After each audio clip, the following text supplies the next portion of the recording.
l'exercice et le diabète de type 1.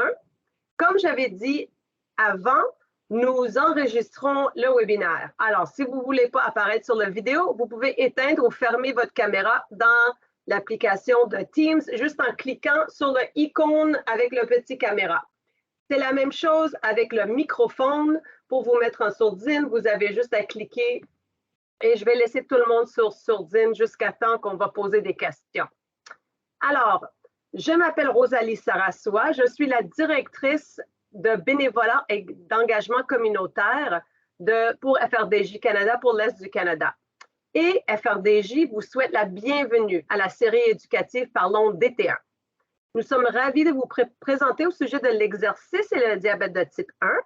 Notre conférencière disposera d'à peu près 30 minutes, un peu moins, pour parler et ensuite, ça va être son plaisir de répondre à vos questions. FRDJ est un chef de file mondial des travaux visant à mettre fin au diabète de type 1 par les recherches, le financement et la défense d'intérêts. FRDJ soutient également les personnes et les familles de la communauté du DT1 dès le diagnostic en les aidant à mieux vivre en meilleure santé et en plus grande sécurité pendant que nous poursuivons notre travail pour trouver une guérison. Alors aussi, nous organisons une autre série de discussions virtuelles qui est le quatrième mercredi de chaque mois. Ce mois-ci, alors ça sera le 22 juin. Alors, ces discussions offrent l'occasion d'échanger avec des autres dans un environnement informel. C'est comme un groupe de soutien un peu. Alors, si vous voulez savoir plus, vous pouvez visiter notre site web frdj.ca pour en savoir plus et vous inscrire au prochain événement qui aura lieu, pas ce mercredi, pas demain, mais le mercredi prochain. Juste des renseignements techniques, puisque nous sommes plusieurs dans le groupe, nous désactivons le son afin de minimiser le bruit de fond. Il y a un bouton pour lever la main que vous pouvez utiliser pendant la présentation si vous avez besoin de clarification. Nous avons également une fonction de clavardage et nous accueillons toutes les questions. Alors, nous tenterons de répondre à toutes les questions si le temps le permet. Et soyez à l'aise aussi de quitter la rencontre si vous souhaitez. La séance sera enregistrée et vous pouvez donc le voir plus tard. On va vous envoyer un courriel demain avec l'enregistrement sur YouTube. Nous allons aussi vous fournir une adresse courriel d'un contact chez FRDJ et comme ça, vous pouvez faire part de vos commentaires. Alors, pour plus tarder, je vous présente notre conférencière, Dr. Anne-Marie McDonald. Anne-Marie McDonald est la directrice nationale des programmes de recherche et de communication de FRDJ. Dr. McDonald est une experte passionnée de la médecine et du bien-être avec un intérêt profond et des connaissances médicales avancées dans la réadaptation, le diabète, l'exercice en tant que la médecine préventative. Alors, bienvenue Anne-Marie et je vous laisse la parole. Merci beaucoup Rosalie. Alors, vous me voyez bien, vous voyez bien les diapos parce que moi, je vois personne. Moi, je parle à l'écran. Parfait. On voit bien. Parfait. Alors, bonsoir tout le monde. Merci d'être venu ce soir.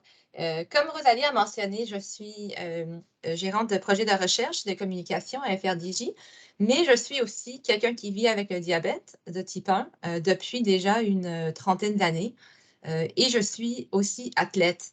Alors, j'ai complété plusieurs marathons, j'ai même complété des triathlons, le Ironman à Mont-Tremblant. Si vous connaissez la course, c'est une longue journée où on nage presque 4 km, on fait un parcours de vélo de 180 km et on finit la journée avec une petite course à pied de 42 km. Alors, je connais bien les défis qui existent avec le sport, avec l'activité physique.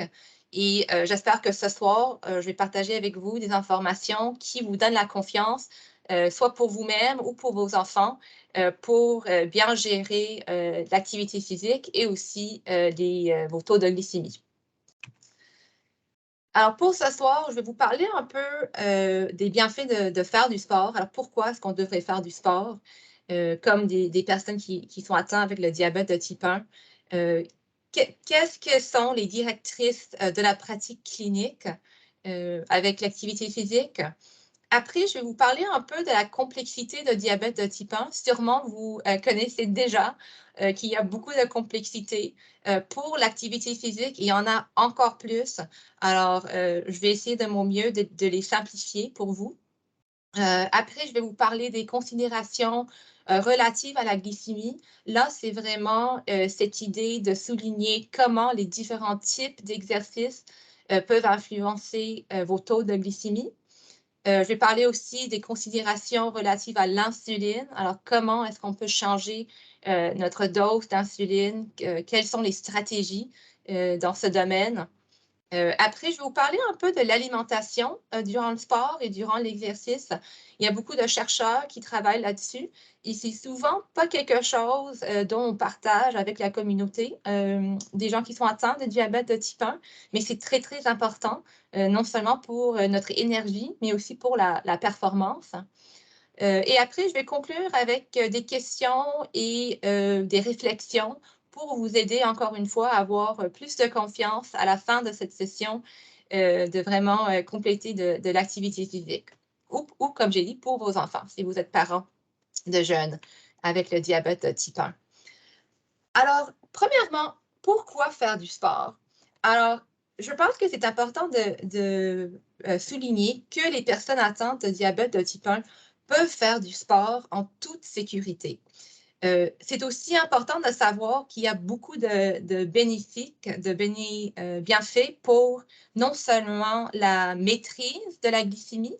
Alors, nous savons qu'avec l'exercice, nos cellules sont plus sensibilisées à l'insuline, qui est vraiment quelque chose de bon pour nos corps. L'exercice aussi a un bénéfice pour le maintien de notre santé cardiovasculaire et aussi, bien sûr, pour la réduction de risques de complications qui peuvent avoir lieu après plusieurs années de glycémie élevée.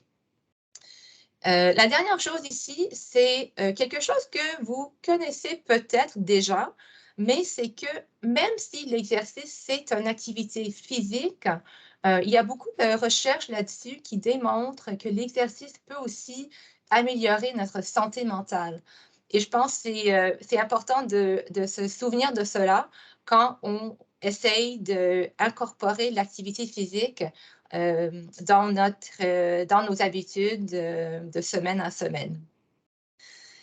Après, la dernière chose ici sur cette page, c'est cette idée que le diabète de type 1 ne devrait pas vous empêcher d'atteindre vos objectifs ou les objectifs de vos enfants en matière de sport ou de conditions physiques. Bien sûr, si vous êtes nouveau diagnostiqué ou si c'est une diagnose qui est nouveau pour votre famille, vous vous sentez sûrement que c'est vraiment un gros défi de faire le sport, de faire l'exercice. Souvent, on voit beaucoup d'hypoglycémie quand on commence avec l'activité physique. Mais j'espère que je peux vous démontrer ce soir qu'avec les informations, qu'avec les outils dans vos poches, vous pouvez, avec un peu d'expérience et un peu de pratique, atteindre vos taux de glycémie qui sont d'une bonne moyenne, mais aussi d'atteindre vos objectifs en tant que sport. Et ça ne doit pas être un Ironman, ça peut être une course à pied de 2 km pour commencer ou un petit nage de 30 minutes. Un petit rappel aussi que FRDJ ne donne pas de conseils médicaux. Alors, ce que je partage avec vous ce soir, c'est vraiment des informations pour votre culture générale. Et si vous voulez incorporer plus d'exercices, si vous trouvez que vous avez beaucoup de questions ou de difficultés avec vos taux de sucre, c'est vraiment une bonne idée de parler avec votre équipe, soit d'endocrinologue ou de médecins de famille. Alors, en tant que directrice, ligne directrice de la pratique clinique, alors le Diabète Canada nous recommande de faire idéalement au moins 150 minutes d'exercice aérobique pendant chaque semaine. Et ils disent que c'est mieux d'avoir un maximum de 2 jours sans exercice. Alors, on essaie vraiment d'avoir 3 jours ou 4 jours avec de l'exercice durant la semaine. Et ça, c'est des directrices non seulement pour les gens qui sont atteints de diabète type 1, mais c'est aussi pour tout le monde. Et souvent, quand je partage ce numéro, les personnes pensent à leur semaine et ils se disent, bon, comment est-ce que je vais trouver 150 minutes de faire du sport? Couramment, je fais seulement 30 minutes par semaine. Alors, je pense que c'est important de se souvenir, même 30 minutes, c'est super, c'est un bon début. Mais si on peut augmenter le numéro, c'est même mieux pour les bienfaits que j'ai mentionnés il y a quelques minutes. C'est clair qu'on est tous très occupés et d'avoir 150 minutes, ça peut être difficile. OK, alors pour la complexité. Alors ici, je pense que nous savons, comme j'ai mentionné, nous savons que le diabète de type 1 est vraiment, vraiment complexe en tant que facteur qui influence les taux de glycémie, qui influence notre bien-être, comment on se sent. Avec l'exercice, avec l'activité physique, ça peut être même plus compliqué. Alors, la façon dont j'aime parler de ce thème, c'est de penser à 3 choses. Alors, la première chose, c'est vraiment de penser au type d'exercice, au type d'activité physique qu'on complète. Et ici, je vais vous parler en plus de détails sous peu, mais c'est vraiment soit les exercices aérobiques, alors cardiovasculaires, ou l'activité anaérobique, alors où on souffle plus, où on travaille plus les muscles, c'est une intensité plus élevée.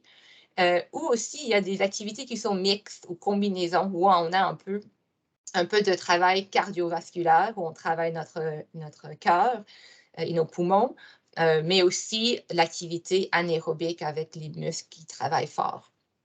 La deuxième chose, c'est le rythme et c'est cette idée de facteurs qui peuvent changer de jour à jour.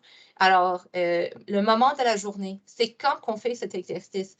Est-ce que vous vous levez la première chose le matin, vous vous levez au jeun et vous faites votre exercice? Est-ce que vous faites votre activité physique ou votre enfant plus tard durant la journée, disons, il y a un match de soccer ou de hockey à 7 heures du soir? Avez-vous de l'insuline qui est active? Alors ici, on parle de l'insuline, pas le basal, mais l'insuline qu'on se donne pour les repas. Alors, si on pense à faire de l'exercice la première chose le matin, peut-être qu'on n'a pas encore de l'insuline pour le petit déjeuner. Alors, le risque d'hypoglycémie est plus bas. Par contre, si on a un jeu, comme j'ai mentionné, de soccer le soir, ça se peut qu'on a eu une collation à 4 heures et on a encore l'insuline qui est active dans notre système. Alors, le risque d'hypoglycémie est plus élevé à cette heure. L'autre chose ici à mentionner, c'est cette idée d'entraînement versus course ou entraînement relax versus match. Nous savons que les hormones, l'adrénaline, ça lève nos taux de sucre. Alors, si vous faites un entraînement relax un samedi après-midi, ça se peut que vous allez voir des tendances d'hypoglycémie. Alors, les taux de glucose vont être plus bas. Comparé à, disons, un match final vraiment high stress où on va avoir un risque d'hyperglycémie. Alors, c'est important de penser à tous ces facteurs lors qu'on développe nos stratégies pour l'exercice. La dernière chose, c'est les tendances individuelles. Et malheureusement, avec tout ce que je veux partager avec vous ce soir, il faut se rappeler que tout le monde avec le diabète de type 1 peut avoir des tendances individuelles qui vont être différentes de l'un à l'autre. Alors, ça se peut que moi, si je complète un âge d'une heure, mes taux de glycémie vont être très, très différents avec la même stratégie qu'une autre personne. Et c'est important de connaître nos tendances, de les écrire. Moi, j'aime bien écrire les tendances après chaque session d'exercice dans un petit journal parce qu'on ne se souvient pas souvent de ce qui s'est passé la semaine dernière ou même hier. En tant que considération relative à la glycémie, je veux juste rester que c'est vraiment important de savoir comment notre activité physique ou notre sport va influencer nos taux de glycémie pendant, mais aussi après l'entraînement ou la course. Souvent, on est vraiment focus sur la session, alors sur le jeu de hockey ou sur la course, qu'on oublie le fait qu'il y a aussi le risque d'hypoglycémie qui peut avoir lieu plusieurs heures après la session d'exercice. Ici, j'ai mis une photo d'un ami. Je ne sais pas si vous lui connaissez, c'est Sébastien Sasseville, un Québécois. Sébastien, aujourd'hui, a commencé une course à vélo pour parcourir les États-Unis. C'est le Race Across America. Et c'est vraiment un défi énorme. Il est un athlète extraordinaire qui vit avec le diabète de type 1 depuis, je pense, une vingtaine d'années. Si vous voulez lui trouver sur les médias sociaux, vous pouvez lui trouver sur Seb Inspire. Il a une équipe qui partage sa course avec nous à chaque jour. Alors maintenant, les types d'exercices. Alors, j'ai parlé de ces types un tout petit peu, mais on va maintenant parler un peu plus en détail. Alors, on a l'activité aérobique. Alors là, on parle d'activité avec une intensité qui est plus faible, normalement d'une durée plus longue. On a les activités anaérobiques où c'est une intensité plus élevée, normalement avec une durée plus courte à cause que l'intensité est élevée. C'est plus difficile de le faire pour longtemps. Et dernièrement, cette idée d'activité de combinaison où on a un peu d'activité aérobique et un peu d'activité anaérobique. Pour l'activité aérobique, alors le premier type à gauche, il faut nous attendre à avoir une baisse de taux de glucose. Pour l'anaérobique, avec l'intensité qui est élevée, on peut avoir des pics de glycémie, ce qui veut dire que les taux de glycémie peuvent être plus élevés non seulement durant la session, mais aussi après la session d'exercice. Et avec la combinaison, comme vous savez peut-être, c'est un mix des deux. Alors, des fois, on a des hypos et des fois, on a les hyper. Alors, c'est souvent un peu plus difficile de trouver une stratégie qui est efficace pour ces types d'exercices. Ici, je partage un graphique que j'aime bien. C'est un graphique de l'étude Better. L'étude Better, c'est une étude à IRCM avec Dr. Rémi Larabassa-Loret à Montréal. C'est une étude qui est financée par FRDJ. En fait, c'est un registre de pédiatres et ils ont beaucoup de données scientifiques où ils peuvent apprendre plus sur la gestion de diabète de type 1. J'ai écrit le site web, je ne sais pas si vous le voyez, c'est tout petit en bas, c'est type1better.com. On va partager aussi ces liens dans le courriel, je pense, soit ce soir ou demain. Alors, vous allez les avoir dans votre inbox. Alors, ici, je voulais partager ce graphique avec vous à cause qu'on voit bien la différence entre les différents types d'exercices et ce qui se passe avec l'évolution de la glycémie.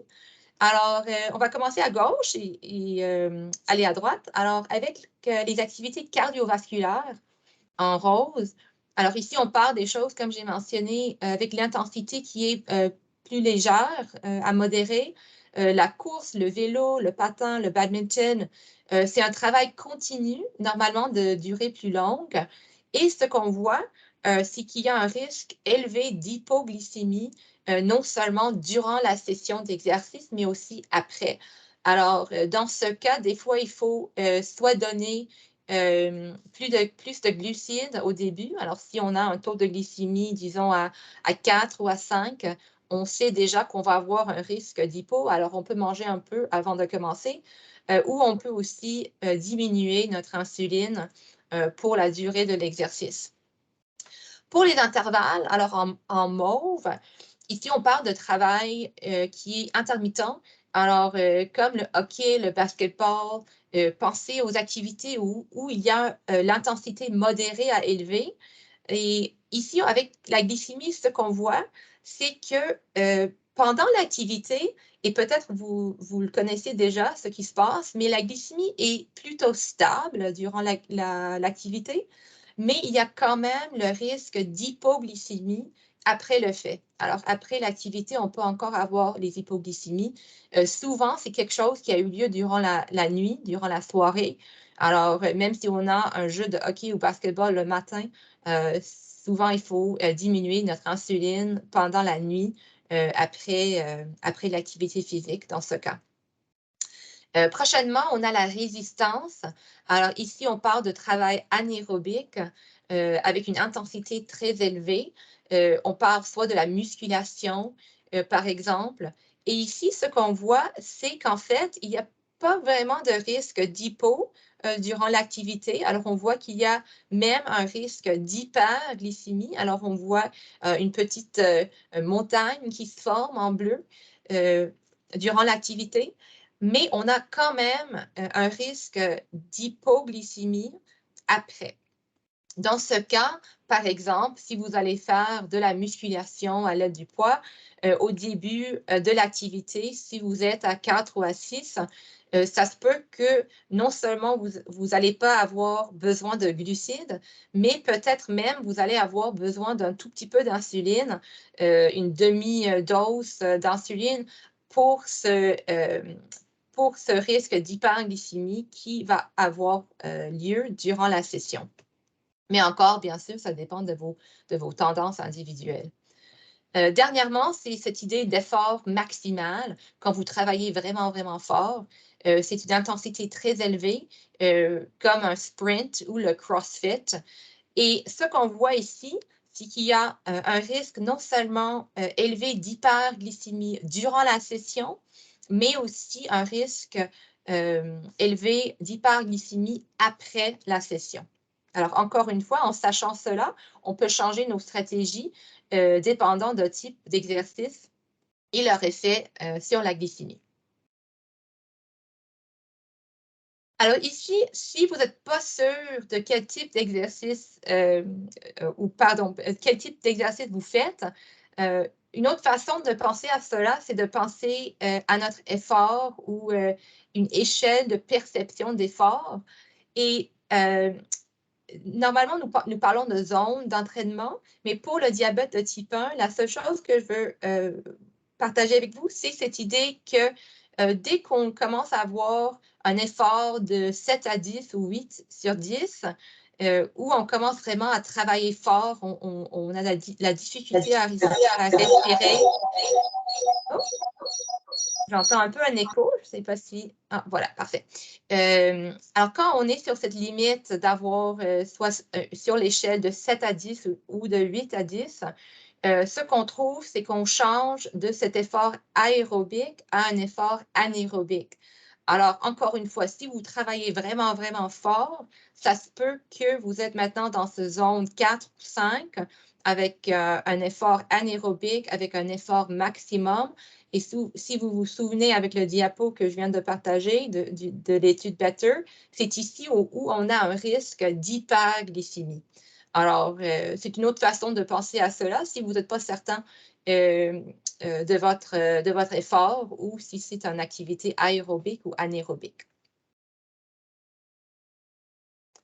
Alors maintenant, en tant que considération relative à l'insuline, bien sûr, il y a beaucoup de stratégies là-dessus. Je partage avec vous des guidelines d'un chercheur qui fait beaucoup de travail là-dessus.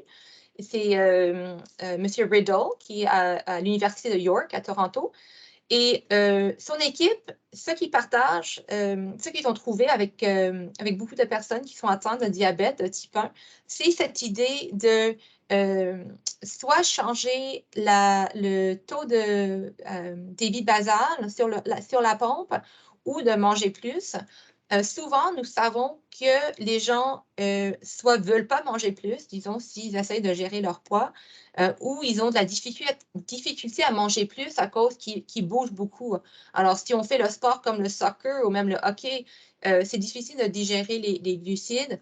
Alors, c'est peut-être mieux de penser aux stratégies en tant qu'insuline. Qu'est-ce qu'on peut changer dans notre débit basal si nous avons une pompe, par exemple. Alors, je vais commencer par le texte en haut. Alors, en haut, la considération, c'est cette idée d'avoir un risque d'hypoglycémie. Alors, eux, ils appellent ça l'hyperinsulinémie, mais je trouve que c'est un peu ça confuse un peu. C'est vraiment cette idée d'avoir un risque d'hypoglycémie. Alors, on ne veut pas avoir les taux de glycémie qui baissent trop bas. Qu'est-ce qu'on peut faire pour que nos taux de glycémie restent justes? Alors, la première chose qu'on peut faire, c'est de réduire entre 50 à 80% le basal dans notre pompe, à peu près au minimum de 60 à 90 minutes avant l'exercice. Nous savons que quand nous faisons ces changements sur la pompe avec les réductions temporaires, ça prend un peu de temps avant que ce changement a eu lieu. Alors, c'est vraiment important de se rappeler de faire ce changement au moins 1 heure avant l'exercice. L'autre chose qu'on peut faire, c'est de suspendre la pompe au début de l'exercice. Ça, c'est quelque chose qu'on peut faire si c'est un exercice un peu plus spontané. Par contre, c'est moins efficace pour atténuer l'hypoglycémie. Si vous prenez des injections et vous trouvez que vous avez beaucoup d'hypoglycémie pendant l'exercice, vous pouvez aussi réduire votre débit basal. Alors, disons le basal que vous prenez le matin, par exemple, ou vous pouvez bien sûr aussi consommer des glucides durant l'activité physique. Mais comme j'ai mentionné, je sais que ça peut être difficile de manger plus durant l'exercice si on bouge beaucoup, si notre corps n'est pas vraiment heureux d'avoir tous ces glucides pour digérer. Maintenant, en bas, on va parler un peu des cas où on a un risque d'hyperglycémie. Alors, si on fait l'exercice qui est avec l'intensité plus élevée, alors rappelez-vous, c'est le cas de la musculation, du CrossFit, des matchs qui sont high stress. Alors là, on parle du risque d'hyperglycémie. On peut soit faire une augmentation temporaire du débit basal d'insuline. Alors, ça dépend encore de vos tendances individuelles. Ça peut être quelque chose de tout petit comme une augmentation de 20% pendant quelques heures, ou ça peut être quelque chose de plus grand, de 40 à 50%. Alors, ça dépend vraiment de votre cas individu. Si vous êtes sur des injections quotidiennes et vous trouvez que vous avez aussi des hyperglycémies, c'est important de bien s'hydrater. Ça aide à diminuer nos taux de glycémie. On peut faire un échauffement aérobique plus prolongé. Si vous vous rappelez, les activités aérobiques, normalement, ça nous donne des hypoglycémies. Alors, la stratégie peut marcher pour vous si vous avez beaucoup de risques pour des hyperglycémies. Alors, un échauffement plus prolongé. Et la dernière chose qui est importante, qui souvent n'est pas mentionnée, c'est cette idée de bien gérer le stress. Et le stress peut être soit un match, comme j'ai partagé déjà avec vous, cette idée de match high stress, un match final de soccer pour votre enfant va être vraiment une occasion avec beaucoup d'adrénaline et le stress va augmenter les taux de glycémie. Mais aussi, si vous êtes quelqu'un qui vient juste de commencer un fitness programme et vous trouvez que vous avez beaucoup d'hyperglycémie, vous n'avez pas les hypos que beaucoup de personnes parlent. Beaucoup de personnes vous disent « Ah, vous allez avoir beaucoup d'hypos ». Ce qui peut se passer, c'est que l'exercice, même si c'est un exercice relax, l'exercice peut être un stress pour votre corps. Et ce stress va causer l'hyperglycémie. Alors, ici, l'équipe de Riddle, ce qu'ils disent, c'est de penser comment est-ce qu'on peut apprendre à mieux gérer et compenser pour le stress qui a eu lieu avec l'exercice. OK. Maintenant, la dernière chose, c'est cette idée d'alimentation. Et j'aime toujours parler de l'alimentation quand on parle de l'exercice à cause que souvent, avec le diabète de type 1, on est tellement focus sur le taux de glycémie et sur l'insuline qu'on soit oublie de manger ou on oublie qu'on est athlète et qu'on a besoin d'énergie pour bien faire le sport ou pour bien compléter la course ou quoi que ce soit. Alors ici, j'ai mentionné quelques questions qu'on peut se demander. Alors, le premier, c'est quel effet les aliments ont-ils sur votre glycémie avant, pendant et après l'activité physique? Comment est-ce qu'on traite l'hypoglycémie durant l'exercice?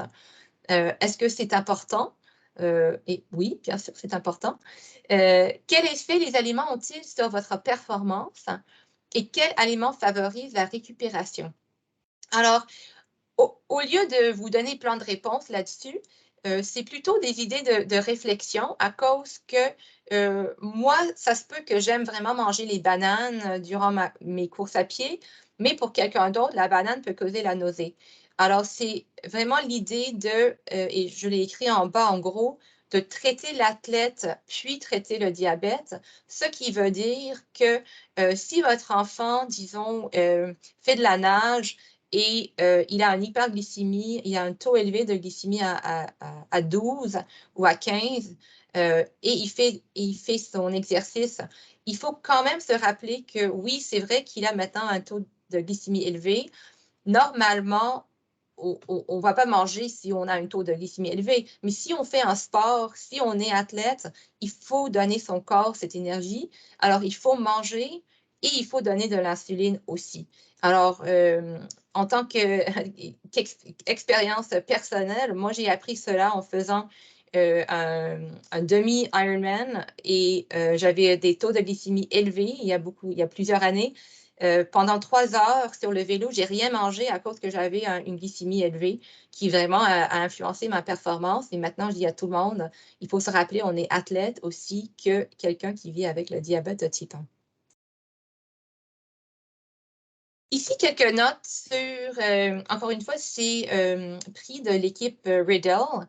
Et je ne vais pas vous lire tous, bien sûr, mais c'est juste de vous souvenir que si vous avez un risque d'hypoglycémie, des fois, c'est mieux de faire l'exercice la première chose le matin, alors avant le petit déjeuner quand on est à jeun, à cause qu'il faut, premièrement, moins manger à cette heure. On a moins de risque d'hypoglycémie à cause des hormones qui circulent. Et ça peut être une bonne stratégie pour vous si vous tombez en hypo souvent avec l'exercice. La deuxième chose, c'est plus bas sur la page, c'est cette idée de penser à vos activités physiques s'ils sont moins d'1 heure ou plus d'1 heure. Pour les activités qui sont plus courtes et sous les taux basaux d'insuline seulement qui circulent dans le sang, ça se peut qu'on n'a pas vraiment besoin de beaucoup de glucides. On peut manger à peu près de 8 à 20 grammes de glucides et ça suffit. Par contre, si on a les taux plus élevés d'insuline, alors peut-être vous faites de l'exercice plus tard durant la journée. Là, ce qu'ils nous recommandent, c'est de prendre à peu près 30 à 60 grammes de glucides par heure qui nous aident avec notre énergie et notre performance. Souvent, moi, je dis de prendre 20 grammes à chaque 20 minutes. Par contre, bien sûr, ça se peut, si vous pensez à votre activité et à ce que vous mangez, ça se peut que vous mangez seulement 10 grammes maintenant, 10 grammes pour 1 heure. Peut-être vous mangez un petit, je sais pas, un petit bonbon ou quelque chose qui a 10 grammes de glucides. Alors, c'est pas nécessaire de sauter de 10 grammes à 60 grammes. C'est mieux de savoir où on est présentement, c'est quoi les recommandations et qu'est-ce qu'on peut faire pour essayer de prendre plus de glucides, mais d'une manière qui marche pour vous. Alors, il ne faut pas stresser pas si vous mangez rien maintenant et demain vous allez manger 60 grammes. C'est pas l'idée. C'est juste de vous rappeler que c'est important de manger. OK. Et la dernière chose ici, c'est pour les activités d'endurance, les activités qui sont plus longues. Si vous allez faire une promenade, disons, dans les montagnes pendant 3 heures, c'est vraiment important de manger. Les guidelines que Riddle et son équipe mentionnent, c'est à peu près 0,4 à 1,3 grammes de glucides par kilo. Normalement, c'est plus facile de juste penser 1 gramme par kilo de notre poids par heure. Et encore une fois, ça peut vous sembler, si vous faites le calcul rapidement, ça peut vous sembler que c'est vraiment un nombre énorme de glucides qu'il faut prendre. Mais ce que je trouve beaucoup avec les gens qui sont non seulement atteints de diabète de type 1, mais avec les athlètes, c'est que les gens ne mangent pas assez avec l'activité qu'ils font. Et la dernière chose, c'est cette idée de récupération à cause que c'est important comme athlète, mais c'est aussi important pour nous comme les gens qui sont atteints de diabète de type 1. C'est cette idée de restaurer le glycogène. Alors, les muscles et notre corps doit avoir cette réserve de glucose. Ce qu'il faut faire, c'est de prendre non seulement les glucides après la session d'exercice, encore une fois, c'est à peu près 1 gramme par kilo, mais aussi de prendre des protéines. Alors, vous avez entendu peut-être parler de des shakes, des smoothies de protéines que les gens prennent, et c'est à cause que c'est facile de faire un quick mix de 20 à 30 grammes de protéines dans un shake comme ça. Mais aussi, rappelez-vous que dépendant du type d'exercice, vous avez peut-être besoin d'insuline pour ce smoothie ou pour ce repas que vous allez prendre pour la récupération ou peut-être pas. Alors, si vous avez un exercice aérobique avec la tendance d'hypoglycémie, ça se peut que vous allez être bien sensibilisé à l'insuline et que vous pouvez manger cela sans insuline. Par contre, si vous faites du CrossFit et vous avez la tendance d'hyperglycémie après la session, pour cette collation de récupération, ça se peut que vous allez avoir besoin d'insuline. Alors, pour conclure, et je vais laisser du temps pour les questions à cause que le temps passe vite, je voulais laisser avec vous des réflexions pour que vous preniez toute cette information. Je sais que j'ai partagé beaucoup d'informations avec vous ce soir, de vraiment penser à soit les activités récentes que vous avez faites ou les activités que vos enfants complètent, de penser, OK, c'est quel type d'exercice? C'est-tu aérobique? C'est-tu anaérobique? C'est-tu une combinaison? Quand a lieu cette activité? C'est-tu le matin quand il y a moins de risque d'hypo? C'est-tu entre les repas où il y a plus d'insuline active? Qu'est-ce qu'on mange? C'est quoi l'alimentation? Est-ce qu'on devrait manger plus? Est-ce qu'on mange assez de glucides? Est-ce qu'on mange assez de protéines? Pensez à votre plus gros défi. Si vous voulez partager vos défis avec nous ce soir aussi, si vous avez des questions là-dessus, super, je vais essayer de vous répondre. Des fois, c'est la glycémie. Souvent, c'est la glycémie, c'est les hypoglycémies. Des fois, c'est aussi la performance. Ici, je trouve, c'est à cause que les gens ne mangent pas beaucoup durant l'activité physique, à cause qu'ils ont peur soit de prendre l'insuline durant l'activité ou ils ont peur d'avoir les hyperglycémies. Et que pouvez-vous essayer la prochaine fois? Alors, c'est vraiment une idée de trial and error. Alors, est-ce que vous pouvez manger plus? Est-ce que vous pouvez changer votre stratégie d'insuline? Est-ce que vous pouvez essayer de faire l'exercice? Souvent, je sais que ce n'est pas le cas si on a des enfants qui ont des pratiques ou des jeux le soir ou plus tard durant la journée, mais est-ce qu'on a de la flexibilité avec le temps de la session, de l'exercice?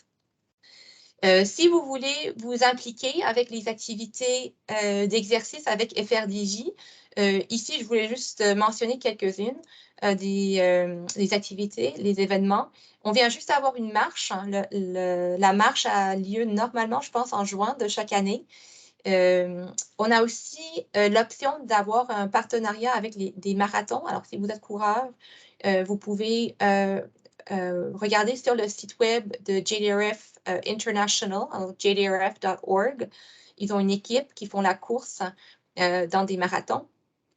Si vous voulez faire un roulon, alors notre gros événement pendant l'automne, c'est le roulon.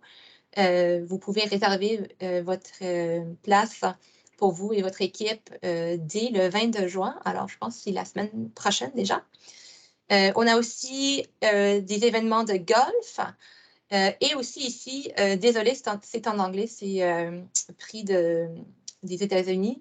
Nous, on n'a pas ce programme, mais c'est un programme vraiment fabuleux aux États-Unis. C'est le JDRF Ride to Cure Diabetes et ils ont plusieurs options pour des courses à vélo ou des événements, disons, ce n'est pas vraiment des courses, pour des événements à vélo aux États-Unis. Alors, je pense que c'est tout de mon côté. Là, j'ai écrit mon courriel aussi. Si vous avez des questions, vous pouvez toujours m'envoyer un courriel, soit en anglais ou en français. Et à droite, on voit aussi nos médias sociaux, si vous voulez nous joindre. Je viens juste de remarquer, j'ai oublié de le changer pour les identités français. Alors, désolée, mais je pense, peut-être Rosalie, tu peux m'aider, mais je pense que c'est FRDJ _ Canada aussi pour nos médias sociaux. Alors, c'est tout de mon côté. On a une vingtaine de minutes. Si vous avez des questions, vous pouvez soit vous mettre sur unmute ou les écrire dans le chat. Oui. Anne-Marie, tu peux enlever ta... C'est ça. Oui, oui, donnez-moi 2 secondes. Hein. Alors, voilà. Si quelqu'un a des questions, n'hésitez pas à poser vos questions à voix vive ou sinon, vous pouvez écrire dans le chat à côté. Je sais que c'est beaucoup d'informations. Alors, même si vous avez des défis individuels, quelque chose qui vous stresse.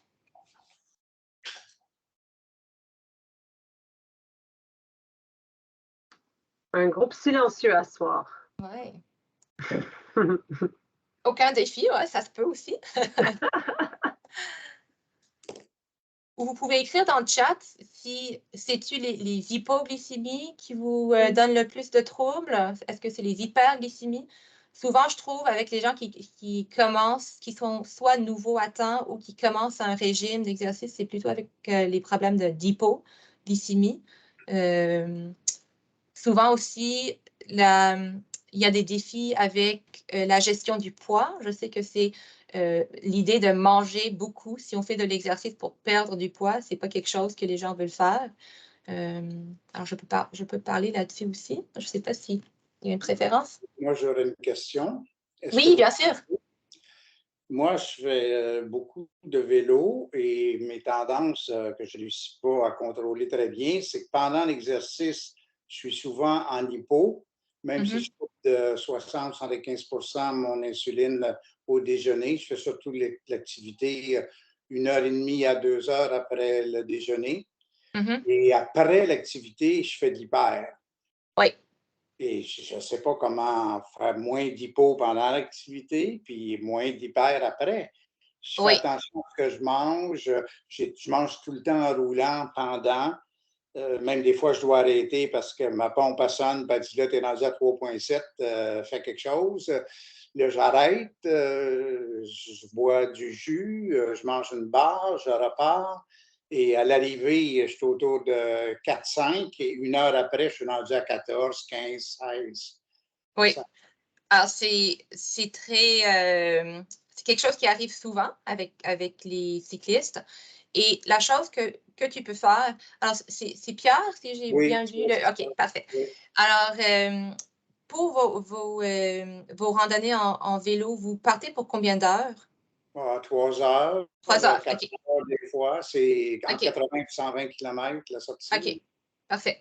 Alors, il y a plusieurs choses que vous pouvez faire. La première chose, c'est si vous diminuez déjà votre insuline pour le vélo, vous pouvez bien sûr essayer de le diminuer encore plus et aussi le diminuer plus tôt. Alors, je ne sais pas si vous venez de... Est-ce que vous le faites juste avant de commencer le vélo ou... Non, 1 heure et demie avant.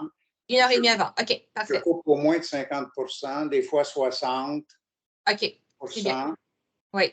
Alors, je dirais soit il faut le diminuer encore plus, à cause qu'une randonnée de 3 heures, 100 km, c'est quand même un gros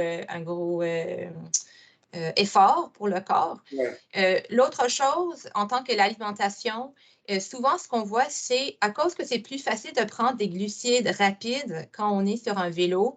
Le problème qui a eu lieu, c'est avec le jus, avec ces choses sucrées, on a tendance à avoir juste un petit bump avec la glycémie, mais ça descend rapidement. Alors, des fois, c'est bien de manger quelque chose au début du vélo avec des protéines ou avec du gras, quelque chose qui est un peu plus, disons, complexe comme glucides. j'ai pas vraiment j'essaie de penser même à un sandwich avec du beurre d'arachide ou quelque chose qui a un peu plus de penser à un repas, un style repas, versus un traitement d'hypoglycémie, qui est comme un jus d'orange. Ça peut t'aider. L'autre chose, c'est pour les hyperglycémies, c'est très classique dans ce cas à cause qu'avec le vélo, on utilise nos gros muscles. Et quand on utilise nos gros muscles, c'est presque comme l'exercice de combinaison, si vous vous souvenez de ce diapo, ou de l'exercice anaérobique. Alors, dès qu'on arrête de bouger, quand on bouge, on travaille notre cœur et nos poumons. Alors, c'est l'activité aérobique où la glycémie descend. Mais dès qu'on arrête de bouger, c'est les muscles qui ont cet effet de comme mettre le sucre dans notre corps et on voit l'élévation. Alors, souvent, ce que je dis et ce qu'on trouve dans ces recommandations pour les athlètes avec le diabète de type 1, c'est quand tu diminues ton basal, ton insuline, c'est arrêter la diminution, alors retourner à 100% à peu près 30 à 45 minutes avant que vous terminez votre vélo. Alors, disons, vous allez finir les 100 km à 2 heures de l'après-midi, essayez d'avoir votre basal à 100% à 1h30. Comme ça va vous aider. Des fois même, je connais beaucoup de personnes qui ont tellement un risque d'hyperglycémie après le fait qu'ils donnent même 2-3 unités d'insuline, encore une fois, de 20 à 30 minutes juste avant de finir. Alors, je ne sais pas si c'est quelque chose que vous avez essayé, sinon c'est... Non, je n'ai pas essayé ça, parce que sur ma pompe, la 770G, je Oui, mets l'objectif temporaire à 8,3. Ben, je ne le mets pas, il est automatique à 8,3. Mais Mhm. je vois pas, je n'ai pas remarqué de grosses différences. Ça ne change rien. Je peux monter facilement à 15 et descendre à 3,7, 3,8 pendant l'effort. Mhm. Des Ouais. fois même 3,5. Ouais, alors moi, je dirais soit diminuer l'insuline plus, Ouais. manger quelque chose qui est un peu plus riche quand vous êtes sur le vélo et retourner au basal 100% Oui. avant de finir. Alors, Oui, ouais, ça, je n'ai jamais essayé ça. Ça, ouais. je note. Oui. Et merci beaucoup. Oui, pas de problème. J'ai donné deux bonnes idées à tenter, là. Oui, Plus et bien sûr, il faut essayer différentes choses.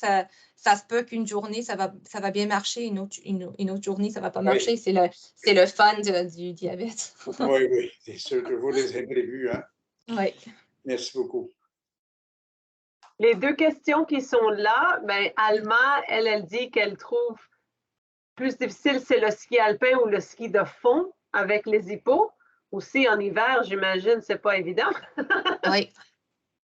Oui, avec le ski alpin, avec le ski de fond. Ski de fond, c'est souvent vu comme un exercice aérobique. Alors, il y a une tendance d'hypoglycémie. Avec le ski alpin, à cause qu'on s'arrête souvent pour prendre la chaise, il y a un peu moins de risque d'hypo, mais c'est souvent une journée longue. Alors, je pense que les gens, normalement, je ne sais pas, ça c'était Alma la question, Oui. je pense on diminue normalement l'insuline pour une journée ou pour une session d'activité peut-être de 20 à 30%. Par contre, avec le ski alpin, ça se peut, si vous êtes vraiment motivé, vous arrivez, je ne sais pas, à 8 heures du matin quand la montagne s'ouvre et vous restez là pendant 8 heures. Alors, ça se peut que vous avez vraiment besoin de vraiment peu d'insuline si vous êtes sur une pompe d'insuline basale. Alors, peut-être l'idée, c'est de vraiment couper cette insuline basale, même plus. Je ne sais pas si vous avez d'autres détails là-dessus, parce que sinon, c'est un peu difficile de répondre, mais moi, je dirais prendre moins de basal et aussi penser à ce que tu manges durant la journée, à cause qu'avec le ski alpin, souvent, on s'arrête peut-être une fois, 2 fois. Est-ce que vous prenez les 60 grammes par heure? J'imagine que non. Pas encore sur pompe. OK. Parfait. Alors, avec les injections, on peut faire, alors j'imagine que c'est votre enfant, si vous diminuez le basal, si l'enfant prend un basal le matin, par exemple, on peut diminuer le basal le matin. Si vous commencez le ski alpin tôt le matin, des fois, il faut même diminuer le basal de la journée précédente, alors la soirée précédente. Mais sûrement aussi, votre équipe de santé va avoir des idées là-dessus. Mais c'est faisable, ça prend du temps, mais c'est faisable à trouver une stratégie qui va marcher pour vous. Absolument. Et Florence, pour le moment, la dernière question, elle dit, quand on fait face à une hypo durant l'exercice, est-ce qu'on doit arrêter l'exercice pour favoriser la remontée lors de la prise de glucides, par exemple vélo de montagne? Alors, ça dépend. Ça dépend de deux choses. Ça dépend de, bien sûr, comment vous vous sentez. Si vous êtes capable de continuer, pour moi, par exemple, si je suis 3,5, je peux encore continuer, sachant que je fais une activité qui a un peu un risque d'hyperglycémie. Alors, si je fais une promenade ou une marche, alors quelque chose qui est une intensité plus basse, je sais que ma taux de glycémie va vraiment descendre rapidement. Alors, si je suis déjà en hypo, c'est, good luck, je devrais me rentrer chez moi. Par contre, si je fais du vélo, je sais que je peux faire un sprint. Je peux utiliser mes gros muscles pour faire un petit stress au corps et le stress va m'aider à surmonter l'hypo. Alors, ça dépend du type d'exercice que vous faites. Si c'est un match ou un jeu, normalement, même si on est en hypo, on peut manger quelque chose, attendre quelques minutes et retourner au match. Mais ça dépend vraiment de type d'exercice et comment vous vous sentez. Oui. Il faut toujours écouter son corps aussi. Oui, ouais, bien sûr. Super. Ah, elle a dit merci. Ah oui, bien sûr, Florence. S'il n'y a pas d'autres questions, vous pouvez toujours, j'ai écrit le courriel de Anne-Marie dans le chat. Et aussi, demain, vous allez recevoir un courriel avec du courriel de contact pour nous et aussi l'enregistrement, alors le lien vers la vidéo de ce soir. Alors, vous pouvez retourner y voir la vidéo et vous pouvez l'envoyer à vos amis aussi. Alors, je veux dire un gros merci à tout le monde d'avoir été des nôtres aujourd'hui. Un gros merci à ma collègue Anne-Marie McDonald. Alors, c'est ça et nous espérons que la séance vous a été utile et que ça vous a plu. Et n'hésitez jamais à nous faire part de vos commentaires parce qu'on veut que nos séances soient pour vous. On fait ça pour que ça soit bien pour la communauté de diabète de type 1. Alors, merci beaucoup et bonne soirée. Merci tout le monde. Merci. Merci. Merci.